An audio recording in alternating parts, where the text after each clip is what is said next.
کہ اللہ تعالیٰ کی توحید کی ٹوٹل 3 قسمیں ہیں. ایک ہے توحید ربوبیت، اور ایک ہے توحید الوہیت، اور ایک ہے توحید اسماء و صفات.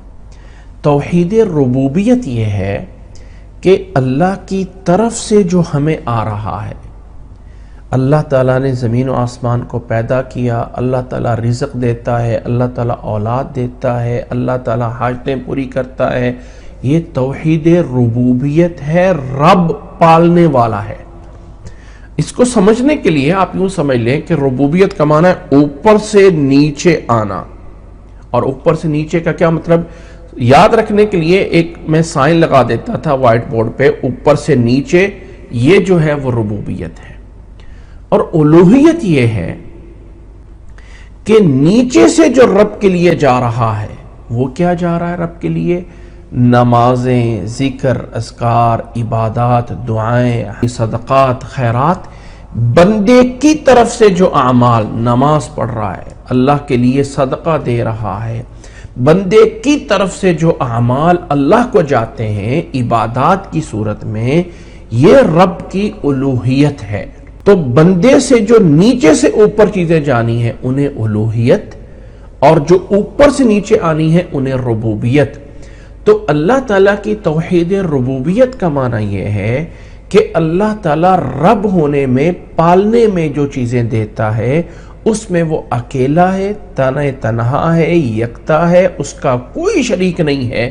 اس اللہ تعالیٰ کی دین میں، اللہ تعالیٰ کی عطا میں، اللہ تعالیٰ کی روزی اور پالنے میں. الوہیت، توحید الوہیت کا معنی یہ ہے کہ ہماری طرف سے جو اللہ کے لیے عبادات ہو رہی ہیں، نماز کی صورت میں، حاجت روائی، مشکل کشائی، اللہ تعالیٰ سے مانگنے کی صورت میں، زکوٰۃ اور صدقات اور خیرات کی صورت میں، جتنی بھی عبادات کر رہے ہیں وہ وحدہ لا شریک اللہ کے لیے ہوں، اس میں اس کا کوئی شریک نہ ہو. توحید ربوبیت، رب کی دین میں کوئی شریک نہیں ہے. الوہیت، رب کی عبادت میں کوئی شریک نہیں ہے. یہ 2 اہم قسمیں ہیں توحید کی. اور اہل مکہ، قریش کے لوگ اللہ کے نبی صلی اللہ علیہ وسلم کے دور میں وہ توحید ربوبیت کو مانتے تھے. کہتے تھے کہ زمین آسمان اللہ نے پیدا کیا ہے، رزق اللہ تعالیٰ دیتا ہے، بارش اللہ تعالیٰ دیتا ہے، اولاد اللہ دیتا ہے، سب مانتے تھے. لیکن جو عبادت بجا لانی ہے اس میں اللہ کے ساتھ کہتے تھے کہ ہم نیک لوگوں کی، یعنی وہ بتوں کو سمجھتے تھے کہ اللہ کے ہاں ہمارے سفارشی ہیں، ہم ان بتوں کی پوجا کریں گے تو ان کے ذریعے ہماری پوجا رب کے پاس پہنچے گی، ہماری عبادت وہاں پہنچے گی. ڈائریکٹ اللہ تعالیٰ کی عبادت نہیں کرتے تھے. توحید ربوبیت کو مانتے تھے، توحید الوہیت کو نہیں مانتے تھے. تو اللہ تعالیٰ نے توحید ربوبیت کو دلیل بنا کے توحید الوہیت سمجھائی ہے کہ جو رب یہ کرتا ہے الہ بھی وہی ہے. جو رب یہ کرتا ہے وہ رب ربوبیت اگر اس کے پاس ہے تو پھر الہ الوہیت بھی اسی کے پاس ہے. یہ اللہ تعالیٰ نے ان آیات میں سمجھایا ہے کہ کس نے زمین و آسمان کو پیدا کیا، کون ہے جو آسمان سے پانی نازل کر کے تمہارے لیے باغات بناتا ہے. تم اپنی مرضی سے اللہ کے اس پانی اور بارش کے بغیر ایک درخت بھی اگا نہیں سکتے ہو.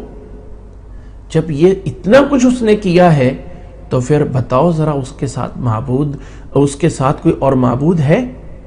اور بھائی اس کے رب میں اس کا کوئی شریک نہیں ہے تو اس کے الہ ہونے میں بھی اس کا کوئی شریک نہیں ہے. اور توحید کی تیسری قسم ہے توحید اسماء و صفات، کہ اللہ تعالیٰ کے اسماء، نام گرامی، اللہ تعالیٰ کے اسماء اور اللہ تعالیٰ کی صفتیں، اللہ کے نام اور صفتیں، اسماء اور صفات جو ہیں وہ اس میں وحدہ لا شریک ہے. اللہ تعالیٰ کی صفتوں میں بھی اس کا کوئی شریک نہیں ہے. یہ ہے تیسری قسم. تو بہرحال ان آیات میں توحید ربوبیت کو بنیاد بنا کے توحید الوہیت کے لیے دلیل دی گئی ہے.